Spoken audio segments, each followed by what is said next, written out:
It's Sarah Burke here, and this is the Women in Media podcast. I'm joined today by Sangita Patel, who scared the living hell out of me coming into the studio. So thanks for that. How are I tend you? to do that. We were just figuring out our wardrobes, our lighting, but everything's good. Do you tend to do a lot of this stuff at home? I do. I mean, I think the last 3 years, everyone's been doing a Yeah. little bit more of this at home, but, yeah, being in studio, which is not happening anymore, so there's a lot more things Yeah. happening at home, and a lot of changes have happened, Sarah, in the last 2, 3 weeks, and, I'm still I don't know if I can swear, but I don't know what the You fuck's can happening swear. right now, right? So, I'm in that phase right now trying to figure out what just happened the last few weeks, and I haven't even, taken all that in, so the surgery, I'm able to talk to you right now. My voice is coming back. I still have all these stitches and bruising in my cheek, but I'm starting to smile again. And like one Oh, you side is look starting to gorgeous. function. Well, thank you. I I put on wouldn't have makeup known. for you. So No, you look great. it's been a lot, and you are the first one I'm talking to since all And of thank this you. really has happened. So it's been a journey. I wanted to give you some space when I had reached out. We had an interview in the calendar actually through your ET publicist, Mhm. just being Mm. pretty straight up about all this. But, then the changes happened. And I said, well, would you mind putting me in touch with her? I don't know if she's going to be willing to talk at this point in time, but I feel like there's a collective grieving going on about the ET Mhm. Canada show because we've Mhm. we've all watched it grow 18 seasons, and now we're all kind of wondering what the hell, including the staff. So it's Yeah. a let's start there just because, I think there's a lot to reflect on. 18 seasons is a lot, and you were there for what, 10 years almost. 10 years, and it's a bit shocking just saying that out loud that I've celebrated my 10th anniversary and that I was a host on the show for a year. I hosted a weekend show the year before. Everything that's happened in the last few years has been like, amazing. It's just everything I wanted, and one of my biggest things is what you do, Sarah, is talking to people and telling their stories and living that passion. And I got to do that through this show, and I'm still processing it all because it wasn't even Yeah, about me, it was about the team. Like, my heart broke when I realized this incredible team just were let go, and that is still taking a toll on me because I love them all of so much, and course. we rebuilt this incredible space where it was safe and we were having fun and we were doing what we loved. And so, yeah, and you're right. I think once ET Canada had ended, it became a different conversation about Canadian media and linear television and where is it going and how does this affect every other outlet that's out there and how do we take information in now. So there's this whole different conversation that blew out of this, and it's something For that I sure. still need to process. Yeah. So, I mean, I pulled the quote that Chorus put up. The cost of producing a daily entertainment news magazine show in a Mhm. challenging advertising environment has led to this decision. We recognize the impact this decision has made to the dedicated team who've worked on the show, and we thank them for their meaningful contributions. So it kind of felt, and I may be way wrong about this, but it kind of felt like you guys, you and Cheryl and all the hosts and all the producers kind of found out within hours of us finding out. Is that right? Yeah, it was all very sudden. Me and Cheryl got to know a little bit earlier than the whole team, and that was very tough for both of us. You had But to we keep it held each in. other's hand, and we kind of, it's you become that mother. You just want to protect everybody. Yeah. In hindsight, I look back and I'm like, we did have 18 years of incredible television, and it's just a lot to take in, and haven't had a chance because I went into Yeah. surgery the week after and assessing that situation. So I'm gonna have to go to therapy and figure all this out. Yeah. But we know how people take information in now these days, right? And this is a Yeah. decision that they made, and I look at the other way. I always look for the positive and the negatives and say, man, I had a great ride. It was an incredible ride. Yeah. Yeah, and congrats. I know that, you were working towards that hosting, position on the weekend and, probably clawing for a lot more than that over the years, and it was a beautiful journey to watch everyone at ET Canada go through, but so I guess the part that, like, I find interesting about your story and your surgery right now at this moment in Mhm. time, do you ever feel like the body presents things during interesting times on purpose to give you a A hun message? you know, that's exactly you're right. You know, it's been a tough year for everybody at work. All of our parents are getting older. Our parents are getting sick. My dad was sick. Cheryl lost her dad. Carlos lost his Yeah. dad. Morgan lost her dad recently. And we were a family. We would walk into that studio and make sure everyone's okay. And I always try to make that studio space a fun space. No matter what's going on, we need a little bit of laughter and a little bit of joy. And we held each other up, and that's exactly what happened earlier this year. I found a lump on my throat. Didn't think much of it. I'm like, maybe have an infection, no big deal. And Cheryl, who stands next to me as we're hosting, as this lump started getting bigger and bigger, she's like, "You need to go check that out. You need to figure this out." I'm not that person who likes going to the doctors or getting those checkups. I'm like, it's fine. It's gonna be fine. Don't worry about it. I'm married to a doctor, and I still don't. I don't know. I'm like, don't worry. Just put a little bit of Vicks on it, a little bit of Windex on it. You'll be fine. And then I finally realized I did a biopsy, and it was benign. So I'm like, okay, everything is good. I'm not too worried about it. We'll just watch it. And it just kept growing, and finally went to a specialist, and we said, like, we need to get that thing out. There was things in it that we need to assess. And so I'm still waiting for the pathology report, and this new technology he's the only one who does it in Canada.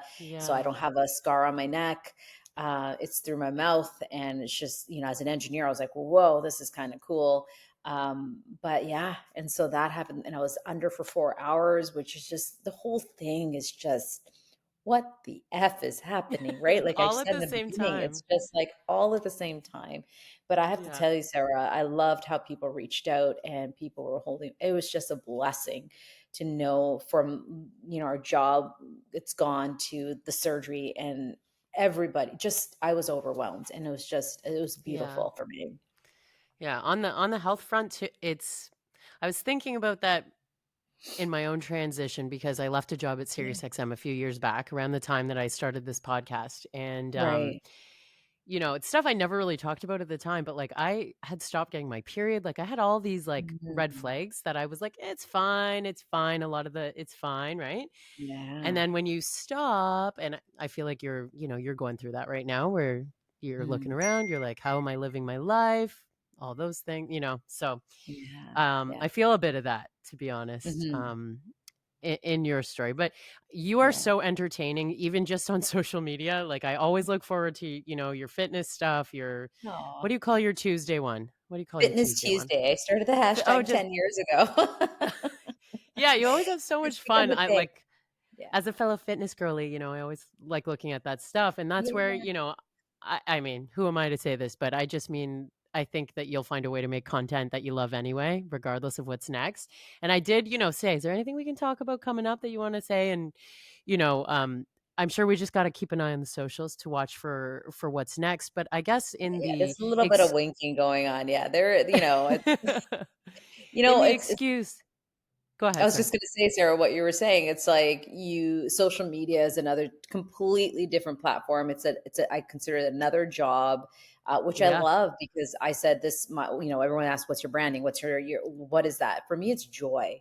It really is a place and a platform where I want to have fun and bring people some kind of, from fitness, like you said, you love fitness too. And to show people you can yeah, do this, especially the South Asian community, to cooking, to my family. And I just love that space where there's a positive energy. And I do share my experiences from the surgery to my you bladder did, yeah, infections, to like conversations women don't really talk about. And so I'm like, hey, yeah, this is where you can have that conversation, sometimes uncomfortable, but yeah, it's a great space to have. And so building that was one aspect, and doing ET Canada was another aspect. And now it's like there's a reason why there was so much energy put into social media just for this moment to happen. So, I yeah. feel like I'm on to the next chapter, and I am feeling good about it.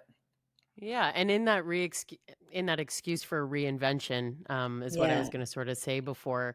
What do you find might be something new that you'd like to get into, even if it's just learning something new or trying something new that maybe has been missing for the last, call it, decade?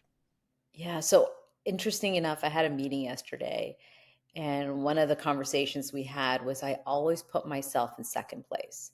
I always sit behind somebody else. I never let myself become the person at the top, the leader, or the person who's going to be taking control of the situation. I'm always the one who's even when I walk with my kids, even though they're taller than I am, I'm always stepping back and standing behind them. And I think it's a protective gear. I don't know what it is. Is it because I don't want to fail, or do I want to push someone else to become that person? And I think that's the narrative I need to change now. Is like, I'm allowed to grow now. I'm allowed to go to the next step. And so there are things I really want to do, and it's making me nervous, and it's making me excited at the same time. And again, when I mention people connecting with me, they're like, yo, this is it, Sangita. This is your time. You've built all of this, and this is when you're going to have to explode. And that makes me so nervous. But at the same time, I'm like, this is it. Maybe this is it. Yeah. Maybe it's mine. Yeah. Hmm. On the social media front too, there's been a lot of hard moments in the world right now. Like we're recording Mhm. this, 2 weeks past like a huge war breaking out in the Middle East that had started years ago, but many people didn't pay attention to it. We just, it seems Mhm. like everyone is paying attention right now. And, I wonder with your brand being joy, and believe me when I say that, like that definitely comes through with me as a follower, what I notice. How do you take care of like those moments that need a little more consideration, like where it's not just on a whim, going up and throwing up Mhm. a story or 100%. a reel? Because I find it really hard, and lately especially, like I'm someone who's always sharing about what I'm doing, recording this interview, doing this. In the last Yeah. 2 weeks, I've just been completely at a loss of words. And like I'm not even speaking about war in Yeah. particular, but how do you tackle the hard stuff? And that's it, right? Like when I went through surgery, I had chest pains. Mhm. And I'm like, I'm not sure, I shouldn't be having chest pains. There's no clots. There should be no blood clots. I think the surgery went fine. And I'm having like hard chest pain. I'm having a hard time breathing. And I realized I was consuming a lot of information of what was happening. And the Mm. reason I was doing that was I need to educate myself of the history of what was happening. And I'm like, how do I speak to this on social media? How do I take care of it? And my doctor says, shut that down. I Mhm. was in a position where I was putting my health in high risk. And so what I did, I go, I can't just sit here and not do anything. Like there has to be something. And that's when you start figuring out what you're going to do without the use of social media. And that's when I started finding charities that I believe are going to get to these people in Palestine and Israel, to the kids. Any mother who sees what's happening to the kids, like what, it breaks you. Like I want to cry. It Yeah. breaks you. Yeah. And Yeah. so all this happening at the same time, I could not speak as much to it on social media. I was like, I can't go there. I need to take care of myself for my kids. Yeah. So yeah, so I found two charities that I believe in that did, and I put it on IG stories. I talked about it, donated to them, and I'm praying and to God that it gets to them. But how much can I do from here? There is, that's the only thing I could think that I could hand myself my hand to what's happening there. It is Yeah. tough, and you have to be educated with what you say. And the problem with social media, and this is one of the things, people just come at you, negative or positive, and most people are trying to put most of the positive information out Yeah. there, but you are judged on every little whim. So you And need to sometimes be those educated, stick. and Yeah. those stick. So you need to know what you're speaking to. And when I did that during surgery, I ended up again in the hospital to check for a CT scan to see what was going Oh, on with my shit. chest. And that's when I said, okay, A message I from have the to body. stop for a Yep. second. I have to listen to my body. And what can I do from here? And that's what I did. Was all I could do was donate and make sure and pray that it gets to them. But like that's been the learning lesson the last 2 years, Sarah, is like all from Black Lives Matter to everything that's been happening. There's one thing to put it on social media, but there's one thing to educate. And that means you need Yep. to be educated yourself. So Yeah. that's very important. So I I think people know where I am right now, where, I'm trying to heal, I'm trying to recover right now, and there's been a lot. And there's so much you can take in a mental state like this. So, yeah, I'm Mhm. doing things behind the scenes. I'm planning to send a letter to Trudeau's office, but I still can't write to it because I have to have the right information for me to put that letter Yeah. together. So things like that. And it's Yeah. hard because I think everyone is going through it. They're just holding it in. And how do you speak to it? And how do you, Yeah. yeah. So I'm it's been having a tough. tough time with it too. Yeah, and Yeah. like I'm brought up as a Jewish girl who has really just been there for like the family traditions of it for most of my Right. life. And I went to Hebrew school and I find myself having to educate myself on things still this Yeah. week. And it's not a clear like I stand with this or I stand with that. Like No. it definitely takes time and intention in how you're going to deal with it. So Yeah, I it's totally about appreciate what you're humanity at saying. the end of the day. It's everybody. It Ugh, doesn't what religion doesn't I to me it doesn't matter. It's yeah, yeah, it's tough. It's a tough yeah, situation. So yeah, behind the scenes, I'm sure I'm going to be targeted some way or another on social, but behind the scenes, I'm doing my part. That's yeah, particularly I think is going to help in some way. I hope. yeah. So that's what I'm holding on to. But yeah, I don't know. I Someone feel reached also out. Sarah's like we've been digging out for the last 2 years and we're still just digging. I just I want that other know. I side, know. right? Like, I don't know I what's know. going on. I don't know. Yeah, and there's also like a weird pressure I would say for people like you and I who have a public Yeah. platform like when you don't say something, Yeah. you may be well aware that you can take some time for yourself. A person that I hardly know sent me a message the other day that Yeah. really stuck with me. Yeah. She just said, I hear what you've been sharing and I hope you know that you don't owe anyone anything on here. And it's Mm. like a complete stranger almost saying that to Mhm. me, but I was like, "You're right." Like, if I need a minute here to digest Mhm. and process, Mhm. like, don't owe anything. But spotlight comes with, what we both do for a living. Mhm. And Mhm. in that, call it a three-parter. I wanna know one of your scariest moments in the spotlight, one of your proudest moments in the spotlight, and sometimes they are the same thing. Mhm. And, just, a lesson learned in the spotlight. And they could all end up being the same. Yeah. I mean, the scariest, I used to be an engineer. I Mhm. have no You and background in Ivanka television. Osmak from Sportsnet, you Yeah, both have. right. I was an Yeah. electrical engineer and I was in a pageant and I remember doing some throws for like journal went to a broadcasting place and talked about the pageant and I was like, I love this. This is so much fun. And so at nighttime I would work on Rogers Television, local television show and do that. And during the day I was an engineer.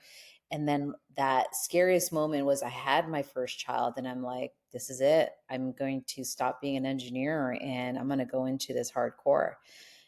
So that was probably the scariest moment for me because here I am who studied my ass off for I don't know how many years to get to be an electrical engineer, which is a male dominated career, and fought my way through.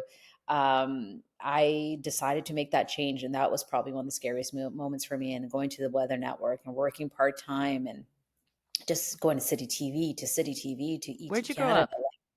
I grew up in Toronto, downtown Toronto, right? Okay. And So it was local Rogers you were talking about, Toronto. so I worked for Mississauga Rogers, I believe. No, Toronto. It was Toronto. It was Toronto. Yeah. And I Yeah. did a show called Toronto Living, which I covered entertainment.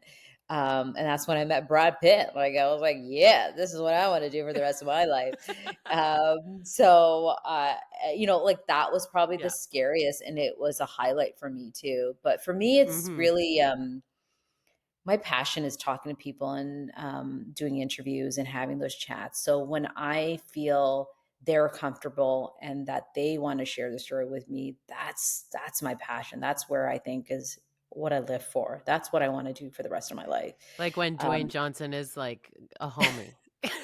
Come on. right? Like we How text did that each happen? other. And I've had that relationship for 10 years with Yeah. this guy. We're buddies, and like to Tom Cruise, to like Julia Roberts, like, and I forget that's Dwayne Johnson. I forget that's Tom Cruise. And like that says a lot. Like these are the biggest stars. And I don't get nervous. It's more like, yo, what's up? And they're like, what is with this nerdy chick? Right. But Yeah. there's this, that's important to me. Those bonding Yeah. experiences are, I mean, these are celebrities, but if you treat them the way, I guess, like regular people, it works. And it's, Dwayne he's an inspiration to me, and now we're buddies, and I love that. Yeah. Did you get a Yeah. text after the ET news from him? Well, I can't say. Oh, well, I just figured, but But yeah. yeah, like, even his team, like the whole team at Seven Bucks Production to Danny Yeah. Garcia, like they're just all just an incredible group of people, and that they inspire Yeah. me that you can do more. Like you think about his history. His mom, when I met his mom, she had like an album book with actual photos in it. And she's like, "Look, this is Dwayne with his baby, and this is his," and like just the family dynamics of them is just Yeah. incredible. So it's not even just Dwayne; it's his aura and his atmosphere that totally inspires me. Yeah. So it's from fitness to that, and I'm like, Yeah. saying, you can keep going to it. If Dwayne could do it, you can do it too. So Oh my that's how I gosh. feel with that relationship. Yeah. Hold on one sec. I have an alarm going off. I'm not sure why. Oh Hey, Google, shut off the alarm. no. I'm like, this is so weird. Why do I have an alarm set at 3 Oh, I that's don't so know. funny. Sometimes the Google Home things mess up. Anyway, did it Yeah. stop? Okay, it's done. Um, okay, so we did proudest, we did scariest. What about Yeah. like a big lesson learned in the spotlight? Big lesson learned in the spotlight. I guess one of the big ones would have to be always stay on your journey. Never look the other way. I think that's part of being an engineer too, right? You are so focused on what your goal is and you stay on that journey. And this industry is not where there's a lot of support, which is Yeah. that's the other lesson learned that I was like, yo, I came into this late, and I'm like, why is this happening, or why is this? It doesn't make sense to me. And so really you have to have that group of people that believe in your craziness and who's always going to support you, and you stay on that journey. And it's done well for me. So I don't look at Yeah. what other people are doing. And if I do look at other people, when they say don't follow certain social media pages if it's making you feel like crap, the truth is you should be looking at those pages and finding how they did it and say, I can do that too. So I look at certain people, I'm like, that's incredible. Okay, if she can do it, it's possible for me. That's how I look at social media. I don't like when people say don't look at, and makes you feel terrible. It's just change the narrative of why you're looking at that page. And so Mhm. that's how I feel about it. So that's been the lesson. It's like, yeah, you just stay focused and stay on your journey. Try not to waver the other way. Mhm. I think it was like in a manifestation course that a friend of mine was telling me about, like, the instructor asked, "What is it about something that made you feel kinda like you were yearning or jealous or envious? Mm. What are the qualities that that person has or the things that they have that you want?" Like, flip it to be Mhm. right? Mhm, Yeah. exactly, and that's how I feel. Yeah. Like, I remember going to it was a talk, and that's what they were saying, like, "Don't," I'm like, "No, they're your inspiration. Look Yeah. at them and see," like, when I do Fitness Tuesday, like you brought it, I hope people look at it and go, "Yo, I can try that. I could potentially Yeah. get there. I'm this 44-year-old woman Yeah. wrapping myself around my husband. It is possible for anybody else to do it too, right? Like, it can happen." But that's how you have to look at it, and Yeah. I think that's what we need to change. Has it been hard not working out for a couple weeks? Or Oh, are you oh allowed? goodness. So, the first week, I'm so fat, It's I'm always so hard for me when if I have, like, a cold even, I'm like, "I really right? wanna go." It's my Yeah. therapy, it's my space, it's my Me place too. I have to go, and so the first week I was slow, I didn't do it the first 4 or 5 days, and then I was dying, so I went downstairs and grabbed some 5-pound, 8-pounders and You just went started with down. that. Yeah, and then I tied my face down with, like, a my pantyhose so I won't overreach the neck, so I'm working out like this the whole time and just doing this, I'm like, "This is not proper." But yes, I did start, but very slowly. I'm not doing any cardio, but I am weightlifting, but Yeah. not to the extreme I usually do. And it feels You'll so get back. good. You'll get I know. back. I hope so. I can't wait to get back to it. But it's just nice to go down there and Yeah. work out and take the dog for a walk. And that's the other thing is like I've got to change the way my life is now. I'm not going to the studio anymore.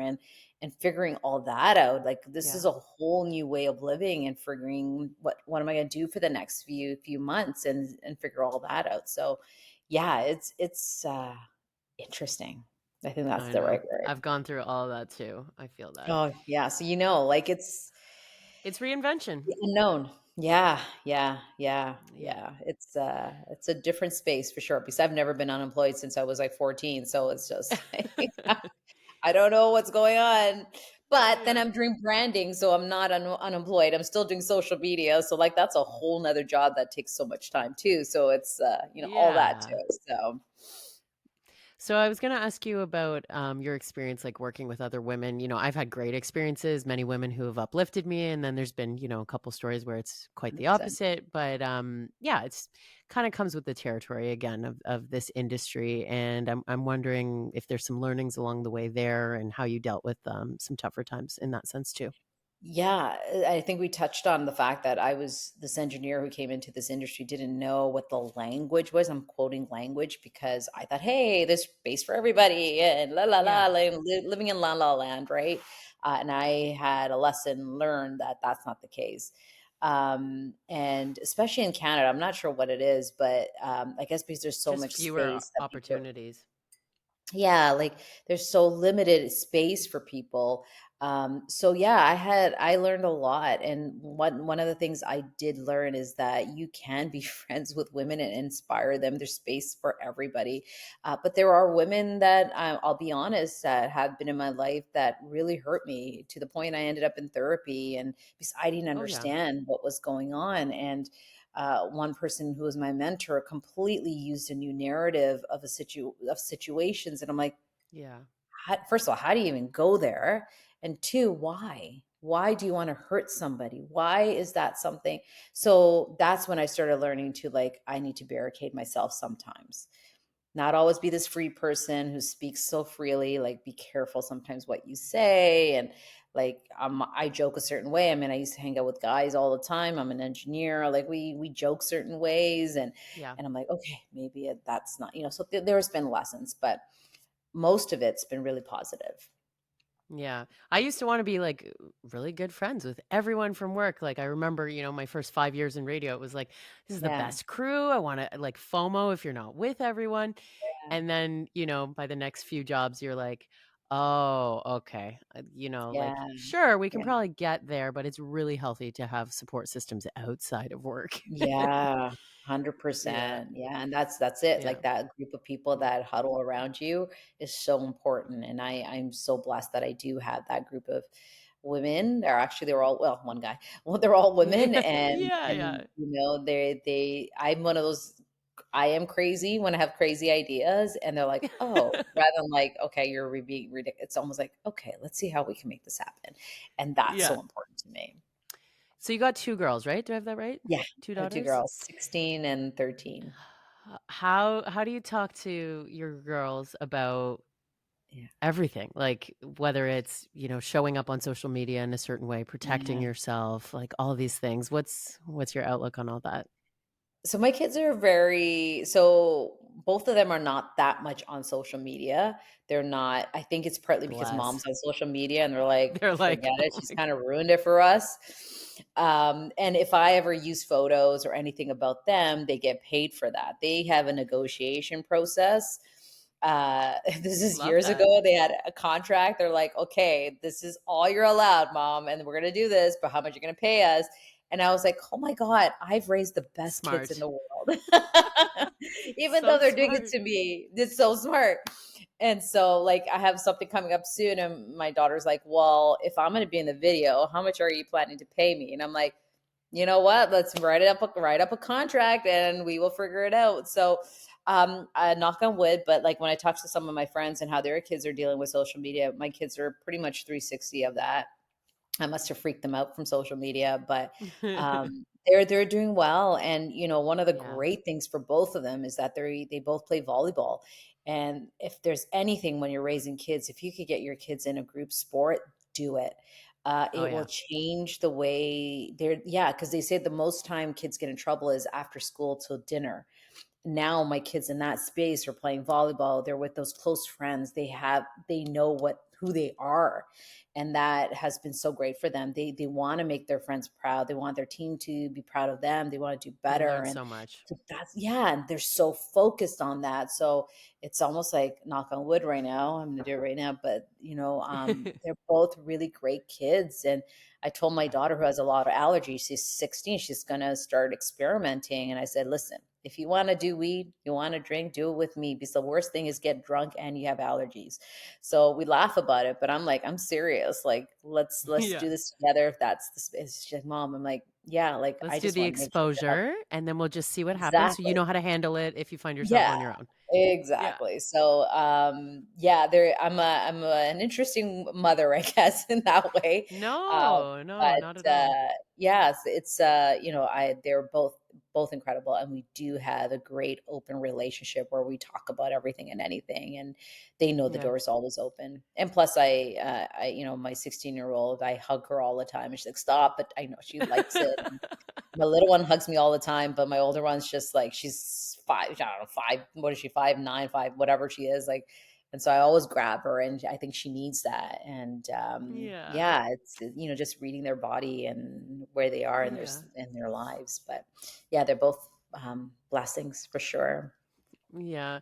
Have they ever Yeah. asked you anything that like threw you for a loop about your career choice? Not really. It's almost like they don't care. Uh, That might be the best they part. Yeah, I think that's what it is. The only time I remember when they got excited was when I met, the Minions, like, the characters. Like, that's the only time I remember they're like, "You met the Minions?" And I'm like, their costumes. Dwayne Um, Johnson, no, okay. none of it matters to them. That's what it is. I think when you let them in that conversation at a younger age and they're growing up with it, they don't seem to be phased by it at all. So, Cool.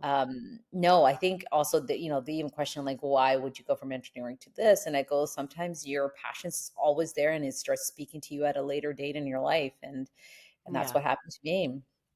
Yeah.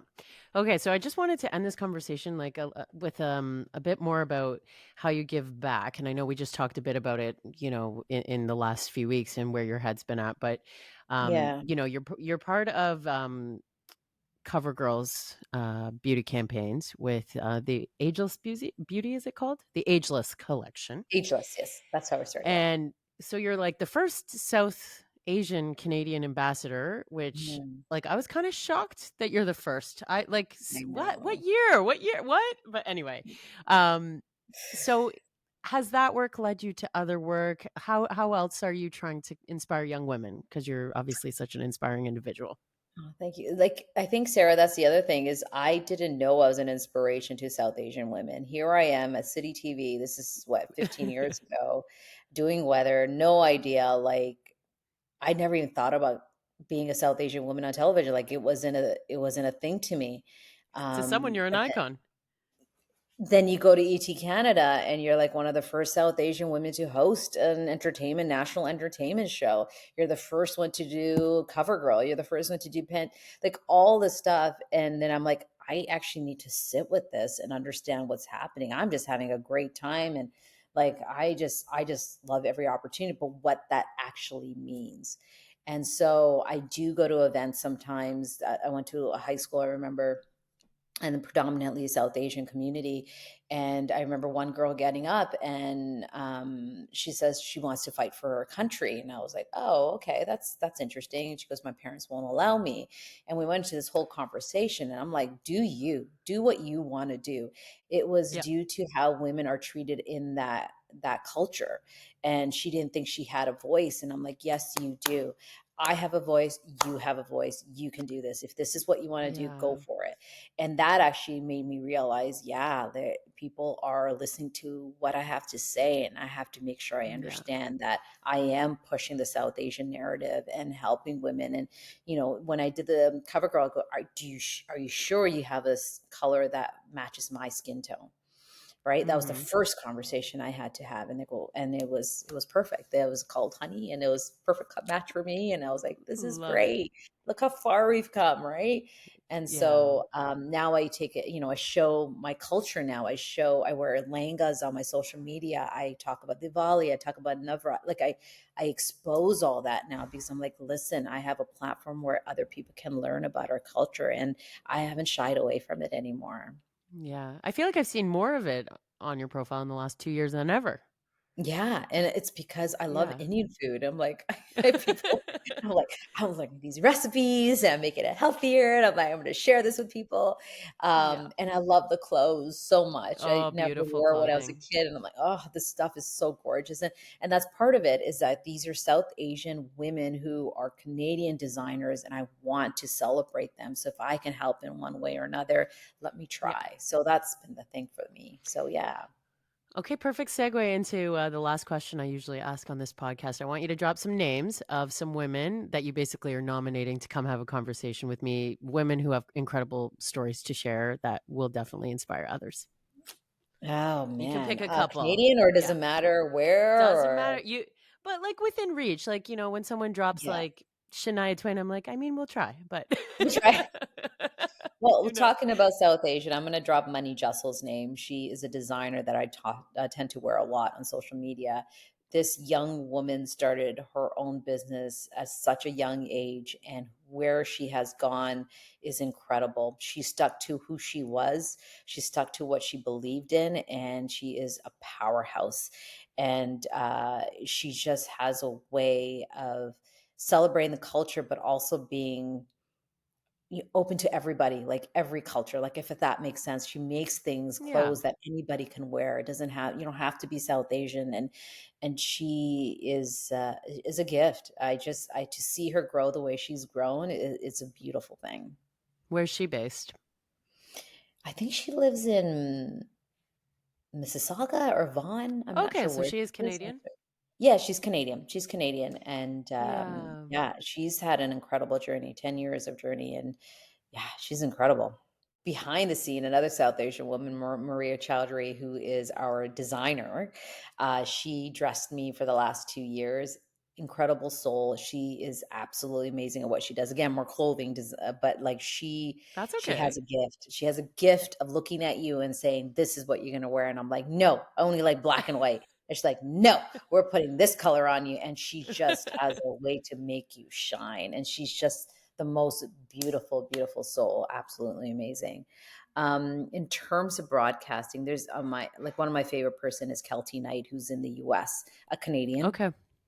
Um, Ah, she went down. you know Kelty Knight, right? Yeah, she went down, and she was working on ET, and she created her own podcast, The Lady Gang, to creating a show on CBS where she's executive producer. This girl is a hustler.